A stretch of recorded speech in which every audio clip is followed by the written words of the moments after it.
હવે પાછા અમારે ભગીરથસિંહ લેવા માટે ઘણી તારીખ અત્યારે જવાનું છે, એટલા માટે આવ્યા છે. ઠીક, આપણે જ્યાં જઈએ ત્યાં બસાવો જ આનંદ કરવાનો છે. આપણા સંતોએ, ઋષિમુનિઓએ, અવતારોએ આ જગતની અંદર આ જ કામ કર્યું છે. સૂતેલા ભાગ માણસના જગાડે એ સંત. સંતનું કામ આજ સૂતેલા ભાગને સંત જગાડે. ઘણા જન્મનો જીવ ગોતા ખાતા ખાતા આવતો અને સંતનું મિલન થઈ જાય અને એનો બેડો પાર થઈ જાય. આપણે વાલ્ય ભીલની વાતો કરીએ, જેસલ બાળપણની વાતો કરીએ, એવા આપણે બધા પણ એવા હોઈએ, પણ સંતનો સમાગમ થાય એટલે થોડા સમયની અંદર આપણે એમ મનને થઈ જાય ના કરવા જવાનું છે. એકવાર સાંભળે, બે વાર સાંભળે, 4 વાર સાંભળે, ઓટોમેટિક એનો વેરાગ થાય. સંગતથી બધું થાય. કુસંગથી માણસ બગડે, સંગતથી સુધરે. સારી સંગતથી સુધરી જાય. જ્યાં જ્યાં માણસનો બગાડો થયો, કુસંગ બગાડે અને સારા સંગથી માણસનો સુધારો થાય. એટલા માટે હંમેશા સત્સંગનો સહારો લેવો, કુસંગથી દૂર રહેવું. સત્સંગમાં આપણે જઈએ તો સત્સંગ મળે, ખરાબ ફેરા બેસી તો આપણે એનો હવા લાગે, ખોટો ફેરા બેસવાથી પણ આપણું નામ આવે એમાં. એટલા માટે અહીંયા આપણે નિત્ય સત્સંગની આપણી પાઠશાળા છે. જે અત્યારે વાણી ગવણી આ વાણીઓ સંતોએ બનાવ્યું એ તો તમે વિચાર તો કરો. એક બે નહીં, લાખો વાણીઓ સંતોએ બનાવી અને બધાનો મત પાછો એક. મતમાં અંતર જુદો નહીં. વાણી અલગ, એક એક વાણીમાં એટલો આનંદ આવે અને મત બધાનો એક. બધા અગમની ભૂમિકાની વાત કરે અને જાગે અગમનું જ્ઞાન. કોઈ કે દીક્ષા 52 આ 5 તત્વોનો દેહ, 3 ગુણ, 25 પ્રકૃતિ અને એની અંદર આ બધી જ માયા પછી આમાં અને પાછું એમાં રહીને માયાથી પર રહ્યો. આ કેવો ખ્યાલ અદબનો કહેવાય. માયામાં રહેવું ને માયાથી પર રહેવું. 52 52થી 12. વિચાર તો કરો કેવો ગજબનો ખ્યાલ બનાવ્યો. આ વાણી એક એક વાણી આપણે સાંભળીને આપણા રોવાનું વધી જાય. એટલી અજાયબી આપણા શરીરની અંદર ભગવાને ગોઠવી છે પરમાત્માએ. આ શરીરની અંદર આપણને ઓછું નથી આપ્યું. આ શરીરની કિંમત આંકો તો પડે. ખાલી જ્ઞાનની વાત પછી તમે આ શરીરની અંગોની વાતો કરો ને તો એ તમને અજાયબી લાગે કે મને કોઈ એમ કે મને ભગવાનને નથી આપ્યું. હવે નથી આપી તો એક નંબરનો મૂર્ખો કહેવાય. ભગવાને માણસનો અવતાર આપ્યો નહીં કે મને નથી આપ્યું. બીજા અવતારો અમે નજર નહીં ફેરવતો એ માણસ કે બીજાને શું દશા થાય છે, કેવા ભૂંડિયાળાના મોત થાય છે, કેટલા દુઃખ પામે છે. એક દી જન્મે બીજે દી મરી જાય અને આપણને માણસ બનાવે તો કે નથી આપ્યું. આ કેટલી મૂર્ખાઈ કહેવાય. માણસનો જન્મ દીધા પછી તમે આ હાથની કિંમત, પગની કિંમત, આંખની કિંમત, કાનની કિંમત, આ કિડનીની કિંમત, વાલની કિંમત, આ જે અંગમાં લીવરની કિંમત, આની અંદર કેટલું ઝીણા ઝીણા જ્ઞાન તત્વો આપે એની કિંમત. આ તમે વિચાર તો કરો શરીરમાં ભગવાને કેટલું આપ્યું છે. અને ઘડનારો પાછો ઘટમાં બેઠો એને આપણે ભૂલી ગયા. જે ઘડનારો ઘડીને બેઠો એને ભૂલી ગયા. તો સંતો એ કહે છે કે તમે આને ઘડનારાને ઓળખો, ઘડનારાને પરખો, આ બોલે એને પરખો, આ ચરખો બનાવ્યો એને ઓળખો. તો સંતો કે માણસને ફિટ થતો નથી અને ઓલું કંઈ પરંપરાનું જે બેહારી મૂક્યું છે એમાં મન મારી જાય, એમાં લાગે લાઈન લાગે. અત્યારે હમણાં તો એમાં લાખો લેન લાગે. આ કેટલું બધું જોતો થોડી નરકમાં પડે, થોડી નરકમાં જાય. જો થોડી નરકમાં જાય, 184માં જાય અને સંતો એને જગાડવા માટે મહેનત કરે. પણ જ્યારે સૂર્તિ બનાવી હતી ને, સૂર્તિ બનાવી આદિપુરુષે જ્યારે આ શક્તિને પ્રગટ કરીને બ્રહ્મા વિષ્ણુને બનાવ્યા ત્યારે આદિપુરુષ ગણાને માંગણી જ કરી હતી કે મને ભજાય મારા, તમને ભજાય તમારા. જે તમને ભજશે ને એ જ નીકળી જશે, બાકી મારા થઈ જશે તમારા નહીં. અને મારો ખ્યાલ હું અજાયબી કરીશ તો તારે જે કરવું એ કરજે. એને હોપ્યું છે માયાને આટલું બધું પ્રમાણ હોપી દીધું છે. એનો દોષ નથી, આપણને બધાને ખબર છે. શરૂમાં આત્સકને પ્રગટ કરી અને પ્રગટ તારે શું કરવાનું તો તારે સૃષ્ટિની રચના કરવાની છે. જો કે એની ગજાવી તો પોતે છે નહીં, અગમમાંથી બોલે છે અને શક્તિને પ્રગટ કરી કે તારે સૃષ્ટિની રચના કરવાની, સૃષ્ટિની રચના તારે કરવાની છે અને સંસાર કરીને તારે કરવાની છે. અને એને મંત્ર આપ્યો, આ મંત્રથી તારે પુત્રની પ્રાપ્તિ જેટલા કરવાનો થશે. બોલો, તો પહેલા શરૂમાં એ બ્રહ્માજીને પ્રગટ કરે છે. પહેલા આમ તો કહેવતમાં એવું છે કે સૌ પહેલા બ્રહ્માંડને ઉત્પન્ન કરવાનો બ્રહ્મા છે એને કંઈ આદિ પુરુષ આવું શીખવાડેલું નહોતું. આદિ પુરુષ આ શક્તિને એવું શીખવાડે, આનું નામ આ પાડ દે, આનું નામ આ પાડ દે, આનું નામ એવું શીખવાડેલું નહોતું. પણ એને ઓટોમેટિક એને શક્તિ હતી, માયાની શક્તિ આપી હતી બધી. આત્મા ક્યાં નહોતો આપ્યો. પહેલો પ્રગટ કર્યો અને પહેલાં કીધું એને બનાવીને કે તું મને વર, તો કે હું તારો દીકરો છું, તારો નવો ટૂંકું બતાવું આપણે. એટલે બારીને ભસમ કરી નાખ્યો. બીજો વિષ્ણુને બનાવ્યા, તું મને વર, તો હું તારો દીકરો છું, તારા નવો. ત્રીજા શિવને બનાવ્યા ત્યારે તરત એનો યાદ પુરુષ એના મગજમાં બેસી ગયા, એના મગજમાં બેસી ગયા. ઓનામાં પ્રગટ કર્યા પહેલા શિવના મગજમાં બેસી ગયા કે માં તું મારી માતા થશો, પણ હું એક રીતે વરો. તો કઈ રીતે? કે તું 108 વખત અગ્નિમાં પ્રવેશ કર, પછી તારું શરીર એને આમ તો તું આ શરીર મારી માતા છો, પણ આ હું કોણ કર તો તને વરો. પછી 108 વખત અગ્નિમાં પ્રવેશ કરે અને એમ કરતા ચોથો ભાગડ્યો પાપા. આ સૃષ્ટિની રચના કરવા માટે કેવો નિર્ણય કર્યો છે. હવે પછી શિવજીથી આ શક્તિની રચના થાય છે અને બંને ભાઈને એને જીવતા કરાવે છે, એને સજીવન કરે છે. બ્રહ્મા વિષ્ણુ મહેશ એમાંથી આખી સૃષ્ટિ ધીરે ધીરે થઈ. આ સૃષ્ટિ થઈ તો એ માર્કંડ ઋષિ શિવજીને ઉપદેશ આપ્યો. ચોથા માર્કંડને ઉત્પન્ન કર્યા. માર્કંડે શિવજીને ઉપદેશ આપ્યો. આ પાંચે મળીને ધર્મ ચલાવ્યો. આ બહુ ધર્મ હાલતો થયો અહીંયાથી અને આ ધર્મની સ્થાપના થઈ અને આજ શક્તિ એમને રહી ગઈ ઉપદેશ વગર. બહુ વિચાર કરો. અને ત્રીજા ધર્મની અંદર હિમાલયની પુત્રી થઈને ત્યારે શિવજીને ઉપદેશ આપે છે. આવું શાસ્ત્રનું બધું કથન છે. પછી અહીંયા સુધી આવ્યું આ રચના આવી આવે છે. આ ઉપદેશ, આ મંડળ, આ તેની સ્થાપના કે એને જે ઓળખે એનો, જો આત્માને ન ઓળખે અને માયામાં રહી ગયો એ નરકમાં સીધો લખતો હશે. તો માયાના જીવડા અત્યારે 90%, 100%માં 90% માયાના જીવડા. 10 માનવાના ભક્તો સંતો થાય, 10 નથી થતા લગભગ, તો 10% નથી થતા. આ બધું માયાનું મંડળ છે. આ બધું માયાના ખબર આખું જગત માયામાં જાય અને બધું અમને મળતું જાય, મરે જન્મે. એટલા માટે આ કરોડો જીવો થાય, જન્મે મરે. હવે આમાંથી બહાર નીકળવા માટે એટલી બધી સંતોની મહેનત છે, એટલી બધી સંતો મહેનત, એટલી રાડો પાડે, એટલું સમજાવે કે તમે તમારા સ્વરૂપને ઓળખો, તમારા સ્વરૂપને ઓળખો.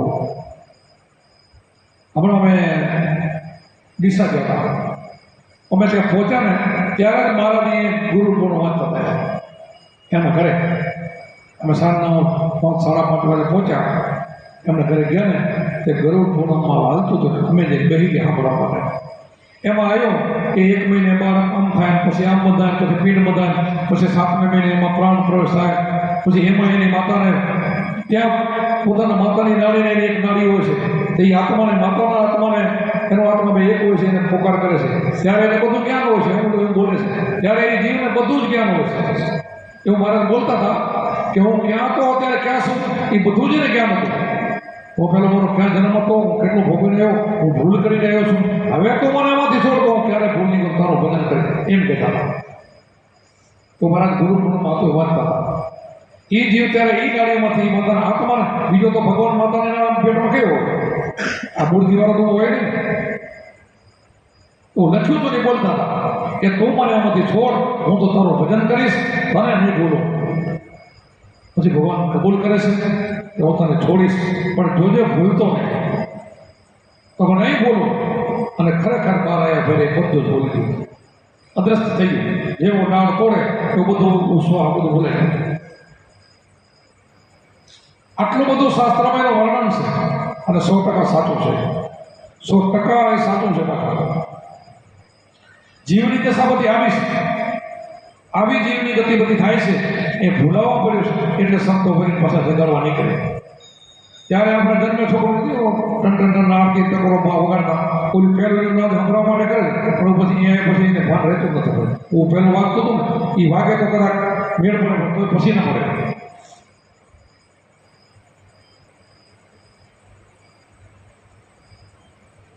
એટલા માટે સંતો જગાડે છે અને ખરેખર પોતાના ઉદરમાં કોલ દઈ રહ્યો છે એ 100% સાચી વાત છે.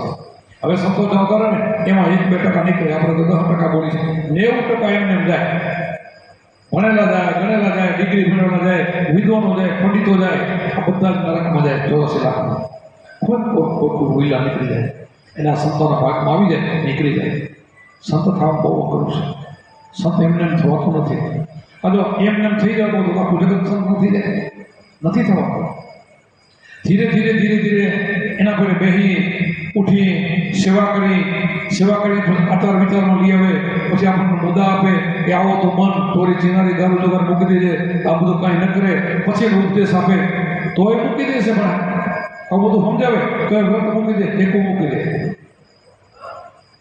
કોઈકને કોઈ કંઈક 5 મુદ્દામાંથી ભૂલ કરે અથવા તો મનને ઠેરાવીને હાકે, મનને ઠેકાણે રાખે કે મનને ભૂલાવવામાં લઈ જાય. કેટલું સમજાવે તે પછી વળી 5 વર્ષ ભજન થાય, 2 વર્ષ થાય, 2 વર્ષ ન થાય, એમ કરતો કોક દી નીકળી જાય, બાકી હતો વળી પાછું હેઠું ઉતરી જાય. બહુ અઘરું છે. બધાને ક્યાં લાગે છે? આમાં કોઈને બહુ વાયરલ કરવા જેવું નથી. તમે પણ સત્સંગ મૂકી જાઓ તમે બધા ઉતરી જાઓ. આ સત્સંગથી વંચિત થઈ જાઓ ને તો દુનિયા ફેરવી નાખે તમને. પણ આમાંથી નીકળ્યા એટલે ફરી ગયા, ઓલામાં તો ફરી જાઓ. મને એવું છે પાછો, મને એવું છે લપટી જાય એમાં ગમે ત્યાં. ઓને તો બંગલા, મને તો ગાડી, હું તો સુખી, પૈસા આપણે નથી, એમાં જતું જ રહે, ગમે ત્યાં લપટી જાય. પણ આ નરસિંહ મહેતા જાઓ, દીકરો મરી ગયો, ભાઈ જાતે તો બોલો છો આ જંજાળ માટે ભજન કરશો, એવા તો ખૂબ વહેલા નીકળે. હરિશ્ચંદ્ર રાજા જેવા દીકરો વેચો, રાણી વેચાણા તો એ છોડ્યું નહીં, ન છોડ્યું કે નહીં મારા ગુરુ નહીં છોડો, એ મારું વચન એની દક્ષિણા આપવી એટલે આપવી. તો વેચાણા મરી ગયો તો જીવતો થયો દીકરો અને વૃદ્ધનો રાજ પાછો મળ્યો અને બ્રહ્મા વિષ્ણુ મહેશ 33 કોટી દેવોને આવવું પડ્યું. એમ બધાને એને દર્શન કરવા પડે. તો તમે એમાં થાવ તો આવે બધું ભગવાને આવે, દર્શન કરવા આવે, પણ એ ઠાકાને ભૂલવું બહુ અઘરું છે. માયાના ખેલ એવા કરે છે ને, ભૂલફલાને ભૂલાવી દે, નચાવી દે, ગમે એમ કરીને મને લપટી જાય, ગમે એમ વાતની વાતમાં લપટી જાય. રાખે ટેક તો મૂકી દે બોલો, નાની નાની કોકને કંઈક બીડી મૂકી દે, બીડી ના મૂકે બોલો. અમે અહીંયાથી રોજુ ગયા, બાબુભાઈ નથી ને મારા ભેગા, મારા ઘણા બધા હતા, બધું બાબા, દેહર ભગા, વજુ ભગા ને ઘરે ગયા. શ્વાસની બીમારી, મારા શિષ્ય ઉપદેશ આપે એને કાંક 10-8 શિષ્યનો ઉપદેશ આપ્યો છે. અને અમને એમ કહેતા બાબુ 4 વાગ્યા સુધી ભજન કરવું જોઈએ, તમે વહેલા હોઈ જાવ છો, મને એમ શીખવાનું દેતો. હવે એને મને કે બાબુ હવે તો મને શ્વાસ બહુ ચડે છે, ખાવાનું ભાવતું નથી, અપચો રહેશે, નીંદર આવતી નથી. એટલે એ બેઠા હતા ને થોડી બધાને ચા આપી, એ પોતે ચા પીને બીડી દખલ, બીડી માટે ફૂંકવા. હું તો વિચારમાં પડી ગયો, વામનને હવે મરવાની તૈયારી, આવી તકલીફ અને હજી બીડી પીએ બોલો. ભૂરા વખત તમારો દરદ તો અત્યારે મટાડો દો, મારો માનો તો. જો મારું માનો ને તો તમે તો ગુરુ માનો છો, તમારું તો માની ને માનશો તો કે હા તમારા શરીરમાં થાય શું છો? મને કે ગેસ થાય છે, કફ થાય છે, ખાવાનું પતતું નથી. એટલે મેં કીધું વળી તમને ભજન ગાવો એવા કરી દો, સત્સંગમાં આવો એવા કરી દો, પણ મારું વચન મારો તો શું? મેં કીધું અત્યારથી પહેલી બીડી છોડી દે, આ બીડી ન કરો ખા. પછી તમે દૂધ જે ખાવ છો ને દૂધથી તમારે કફ થાય છે, હાલ હવાર થોડું ઘણું ચમચી હળદર નાખીને પીવાનું, કાં તો દૂધ તમારે નહીં ખાવાનું, હમણાં કફ ન માટે ત્યાં સુધી. પછી તમારે એક ચૂર્ણ લખી દઉં, જમીન 1 અડધી ચમચી ચૂર્ણ લેજો, તમારો અપચો પડી જાય, તમારે ખાવા ભૂખ લાગશે. આટલું કરો, હમણાં તમારે 2 મહિનામાં તમે સત્સંગ કરતા છે, હાલતા થઈ જાઓ. અત્યારે બીડી મૂકું, બીડી ન મૂકી બોલો શું કરે બોલું લે કરી શું આવે? કાંઈ ના કરીએ, કોઈ કંઈ ન કરીએ. જીવન હું ધોઈ શકો, કોઈનું કાંઈ ના. જગત ઊંધું છે બધું, એ કરે આ બધું ઊંધું છે. આમને મળે બધું આખા જગત મોમાં ચાલે છે. જો સંતનું વચન પકડે ને તો બેડો પાર પડે. સંત બોલે ને વાત ધીરી લે ને પૂરો થઈ ગયો. નથી થતો બેન, નથી થતો. શું ડરે છે કોણ? ભજન નથી થતું તો મન ભજન નથી કરવા દેતું. મન કેમ કરે છે? આ બીડી એટલે મન ને, બીજું શું? મન જ આ બીડી મન જ કરાવે છે. આટલી બીડીને મૂકી નથી કરતા તો બીજું શું મૂકી? એટલે આવા બધા ગુરુઓ આપણને વચનનું પાલન કરાવે છે. એ વચનના પાલન કરીને મનને મજબૂતી કરી દો તો હવે ભગવાન આખો આવે તો બીજો પૈસાની તો શું કરે? તેના કારણે પૈસાની કિંમત કેટલી? તમે ધારો એ કરી શકો, ધારો એટલો પૈસા તમે કરી શકો, એની શક્તિ તમારામાં હોય તો પૈસાનું શું કરવાનું આવે? આપણે ગોરખ અને મચ્છંદરનો દાખલો તો બધે સાંભળ્યો છે. મચ્છંદર થોડાક ભક્તિમાં થોડાક ડીમ પડી ગયા અને ગોરખ જ્ઞાનમાં નીકળી ગયા તો એમના માટે માયામાંથી પર કરવા માટે મોડી થોડી હતી ધન હતો, સોના લગડી હતી કૂવામાં નાખી દીધી. ગોરખે નતા માનતા એ કૂવા એવો બધા કૂવામાં નાખી દીધી અને પોતે મને કલ્પના કરવા તે બહુ કહ્યું કે ગોરખ આ ના લાગે, મારે આશ્રમ બનાવવાનો. તો ગુરુજી હું તમારો શિષ્ય છું, આવો શિષ્ય તમારે માયાને શું જરૂર છે? હું બધું જ કરી દઈશ, બધું થઈ જશે, આપણે નથી કરવું. તો નહીં, લગડી ખપે મારી. તો કે આ તો 50 ફૂટ પાણી છે બાપુ, આ 50 ફૂટમાંથી થોડી નીકળે. આગળ આલો તમને આપીશ. આખો ડુંગર એને સોનાનો કરી દીધો. ગોરખે આખો ડુંગર સોનાનો લઈ લ્યો બાપુ. પછી એને કહ્યું, ઓ જો અમારો શિષ્ય ડુંગર સોનાનો કરે તો હવે આ 5 લગડીનો શું હોય? ત્યાં એને જ્ઞાન થયું અને ગુરુને પૂર્વનું જ્ઞાનનું ઝઘડે આ ગોરખ. આવું જ્ઞાન બધાનું હોય છે. અમે માયા પડી જાય તો અમારા શિષ્યો અમને કહી શકે. શિષ્યોનો અધિકાર. ગુરુ બોલે તો શિષ્યો કે એવું બની જાય ક્યાંક એવું બને. ઘણા ગુરુઓ માયાવી બની જતા હોય છે, માયામાં પડી જતા હોય છે. ઘણા ઠેકાણે માયામાં જ્યાં જગ્યાનો ખેતર બગન કરી નાખતા હોય ગુરુઓ પણ. એવો સુભદ્ર શિષ્યો તો ગુરુને પણ તારે અને ગુરુ લખોને તારે તો 100% છે. બધાને લાગુ પડે. તમને ને મને માયાનું જાણ બહુ અઘરું છે. માયા ભરભરને ફસાવે છે. એટલે માયા આમ કીધું કે માયા મૂળે માયા છે ને મૂળે છે નહીં, પણ આપણે માયામાં ઓળખપોત થઈ ગયા. મારા છે નહીં. માયા બધી તમારી બનાવેલી છે. આ તમારું બધું કરેલું છે જગત બધું. તમે સ્વયં છો ને. આપણે પોતાના સ્વરૂપને ઓળખીને શું છે? પોતે નથી. આત્મા કોણ છે? આ બોલે કોણ છે? તમે સ્વયં છો. એ તમે સરસ આત્મા સરસ બધું બનાવવાનું હોય છે તો એનામાં કેટલી તાકાત છે? તો એને ક્યાં ભીખ માંગવાની? એને કાંઈ કરવાનું ન રહે. એને રૂપિયા માટે ભીખ માંગવાનું ન રહે. મારે આમ જોઈશું ભૂખ ન રહે, આમ કરવું છે. પાસે શું છે કે જુગો જો સંત ભીખ પટેને જુગજે નીત કરાવતર થાય સંત પાછા ફરી સંત ગતિ મળ્યો નથી. એને મરવું નથી જન્મવું. આ બધું પૂરેપૂરો પરિપૂર્ણ ગુરુમાં સમજાવે છે. અને આપણે સમજી જાય તો નિશ્ચિત થઈ જાય, પાક્કો થઈ જાય. એને કાંઈ કરવાનું જ્યાં સહી ત્યાં આનંદ કરો, મોજ કરો. શરીર મળ્યું છે, દેહ મળ્યો છે અને દેહને માટે બેઠામાં આપણે જમવું, ખાવું, પીવું, 2-4 કલાક નિંદર કરવી એ બધું કરવાનું છે. એમ કરતાં કરતાં જેટલા શ્વાસ પૂરો થાય જાઓ પાછો વળી બીજો જન્મ છે. આત્મા નથી જન્મતો, આત્માને જન્મ મળ્યો નથી, પણ દેહ તો મળી આવે છે. સૂક્ષ્મ દેહમાં બધા કરેલા કર્મો જાય છે. તો આપણે તો ભાઈ કર્મ તો છે નહીં. કર્મ નથી એટલે જન્મ નથી આવ્યો. આ જન્મ કેને છે? કર્મવાળા પીડા ભોગવવી, કર્મવાળા ઘરમાં સહેતો ને પીડા ભોગવવાની. કોને કાંઈ સહેજ નહીં શું ભોગવવાનું? એને ભોગવતું નથી. એને ભોગવતું બિલકુલ નથી. એટલે કીધું ફરીને તો અવતાર. એને અવતાર નથી. એને અવતાર નથી. એને ક્યારેય એને અવતાર નથી. બાકી તો આમ તો આ બધા જેટલા સંતો અવતારો બધા આવે ને ડાયરા તો બધા ડાયરા. અને આપણે કંઈ સર્વવ્યાપક કંઈ ક્યાં જન્મે છે? તો આપણે સર્વવ્યાપક થઈ જવાનું છે. આ સર્વવ્યાપક એ આપણે છે. એ રૂપમાં આપણે મળવાનું છે. એટલે એને જન્મવાનું નથી. એ ચક્કરથી બારો છે. પછી એને ભોગવટ હોય ને એને શું સુખ થાય? કે માતાના ઉદરમાં એને કીડા ચટકા મારે એ તો ઓને થાય. ઓને તો કાંઈ છે નહીં. ઓને દુઃખ નથી એને કાંઈ નથી.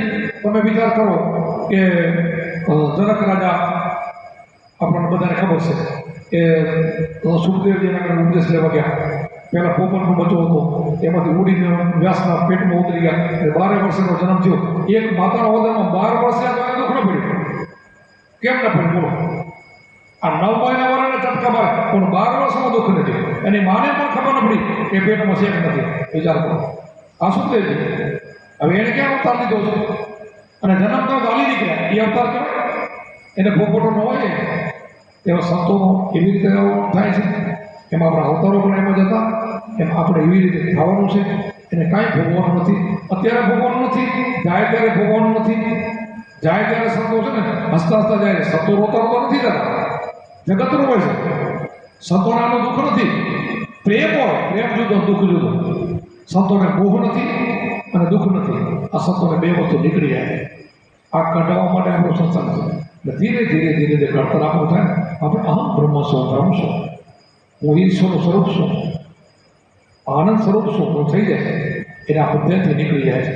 અને નીકળવા માટે આજ શું આ જે સાધના છે ને એ બધી આપણે શરીરની સાધના બતાવી જાય એ તો કરવી પડશે. એ તો ઠેઠ સુધી આપણે જે આપણને સાધના આપી નાપીથી શ્વાસ આપણે સૂક્ષ્મમાં લઈ ગયા, એટલે પીગલા સૂક્ષ્મમાં લઈ ગયા. સૂક્ષ્મનો આનંદ જુદો છે, લેવો પડે. સૂક્ષ્મનો આનંદ આવે છે, નાદ બ્રહ્મનો આનંદ છે. નાદમાં આપણે કલિત થઈ કેટલો મજો આવે છે. જ્યારે અવાજ વાગે તમને કેટલો આનંદ આવે છે. બધું દેહનું ભાન ભૂલા આપણે કેટલી વાર બેઠા એ ખબર ન પડે. એ મસ્તી છે આપણી. મુજે મસ્તી કહાને કહે જાય એ મસ્તી છે. આપણા સંતો એ મસ્તીમાં જ રહેશે. મસ્તી એના ઘરની છે. હવે એનાથી આપણે વાતો કરતા ઘડી ઘડી પળ દર્શન થતા હોય એનાથી પણ બીજું શું કયું હોય. આપણે બેઠા એવો આનંદ હોય પણ આપણે આનંદમાં નથી રહેતા ને એટલી ગૂંચવણ છે આપણી. એટલું મન આપણું બારું દોડે છે. બારી વાસના પડતી હોય ને એ વાસના કહેવાય. બરોબર વર્તી પડતી હોય વર્તી ગયો વાસના એક જ કહેવાય. બારી વર્તી બહુ ભટકતી હોય સારી નહીં તો વર્તીને બારી વહીને રાખવાની જેટલી બને એટલી. બારે વર્તીને બહુ ભટકવાની નહીં. બહુ ફેરવ્યું ને વાસના તો આપણને માર પડે. એટલે આ શીખવાનું આવશે. જો ઘણું પૂછે કોઈ ફેરવશો તો ઘણું બધું થશે. આજે અમારે બધા ઘણા બધા મોહનાથી ભાઈઓ આવ્યા.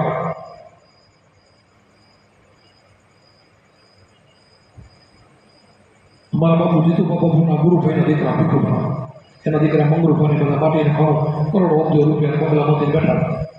પણ ભીખુભાને મેં કીધું તમે તમારા દાદાને તોલે કે ના હો. મેં વાત કરી બધી આવ્યા. તમારા દાદા કુભારામ બાપુ કે તમારા ઘરે હતા અને ઝાલાવાળાથી દરબારના મહેમાન આવ્યા. મહેમાન આવ્યા તો કુભારામ છે ને નીચે ઉતરી ગયા કાઢલા. ઝાલા દરબાર હતા ને કુભારામ દરબાર ભાગેલા હતા. એ બાપુ આવ્યા છે મહેમાનો છે પોતે ખાટલાથી હેઠા ઉતરી ગયા. ભીખુભા બાપુ પાણી ભરવા ગયા હતા. મહેમાન આવી ગયા હેઠા બેઠા. પાણી હાથમાં તો બાપુને કે તમે નીચે કેમ બેસી ગયા? તમારા બાપુ મહેમાન એ મહેમાન પછી તમે મારા ભગવાન છો તો ખાટલામાંથી બેસી જાઓ. ના બાપુ અહીંયા બરાબર છે. તો પાણીનો માટલું હેઠો મૂકી અને બાપુને ઉપાડી ખાટલામાં બેસ્યા કુમાર બાપુ. આ ભીખુભા એના રસ્તા બતાવ્યા.